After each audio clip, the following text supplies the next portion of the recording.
এনা পিছন, তুই রাকিবের ভয়েস কেন? তুই পারলে আমার ভয়েস আরো 10-5টা বের করিস, ঠিক আছে? তুই রাকিবের সবকিছু বের কর, পারলে আমার সবকিছু বের কর। এবার ঘুরিয়ে তোমার পিছন দেখো, বোধাই কোথাকার। আসলে তুই আসলে বোধাই। তারপরেও কিচ্ছু যায় আসে, ঠিক আছে? তুই যে একটা বোধাই তার প্রমাণ দিলি। যেখানে আমাকে ঝগড়াই অনলাইনে শো করতেছে, এখানে কি কইলাম আমার বউরে বয়েজের ভিতরে, এইটা মানে আমার বিষয় আমি কি কইলাম, এটা কি? আর ভাই যারা তোমাকে হেল্প করতেছে তাকে কইতাছি আমার অনেক ক্ষতি হয়ে গেছে আপু ভাইয়া, অনেক ক্ষতি করে লাইছেন আপনি আমাকে। তুই মনে হয় ভুলে গেছিস না যে ওই ফার্স্ট যেদিন লাইভ করছিল ওইদিন আমাকে কি কি বলছিল, ঠিক আছে? তুই মনে হয় এগুলো ভুলে গেছিস না পিত, আসলেই তুই ভুলে গেছিস। আর তো ভুলে যাবি, তুই তো শুনিসনি বাডুল কোথাকার। হ্যাঁ, আর যারা ওই যে ভয়েস দিতেছেন, হ্যাঁ কি করি না করি এডি কইতেছেন, আপনারা আমাকে অনেক ক্ষতি করে দিয়েছেন। আমরা এখন অনেক অসহায় আছি। হ্যাঁ অনেক করেছেন।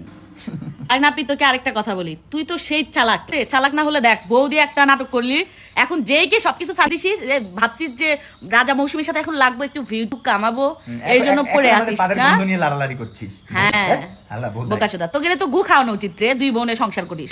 আসিস সামনে পায়ে জুতা দিয়ে বড় বড় কি বলো, হ্যাঁ বড় বড় কেমনে কি পটাইছে, আরেকটা বিয়ে করেছে। চালাক ভাই, সেই চালাক তুই। তোকে যদি সামনে পাই রে ভাই, জুতা আছে না, জুতাতে গু ভরে তোর মুখে দিমু, তোর মুখে খাওয়াইয়া দিমু, দেখিস।